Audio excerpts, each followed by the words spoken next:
ایک انہوں نے کہا کہ ایک بہن نے پوچھا تھا کہ جب کوئی بندہ فوت ہو جاتا ہے تو واٹس ایپ پر اس کی خبر چلاتے ہیں، یہ اسٹیٹس کے ذریعے لوگوں کو پتہ چلتا ہے، اطلاع ملتی ہے، تو ہر کوئی ان کو میسیج واٹس ایپ پہ کر دیتا ہے انا للہ و انا الیہ راجعون۔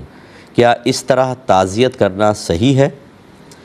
دیکھیں، یہ تعزیت کا سنت طریقہ نہیں ہے، یہ تو اصل میں جب کوئی ہوتا ہے تو اظہار افسوس ہوتا ہے کہ بھی افسوس ہوا، اس کا مطلب ہے انا للہ، بے شک ہم اللہ کی ہی ملکیت میں ہیں، و انا الیہ راجعون، اور بے شک ہم اسی کی طرف لوٹنے والے ہیں، بھئی یہ اس کا ترجمہ ہے۔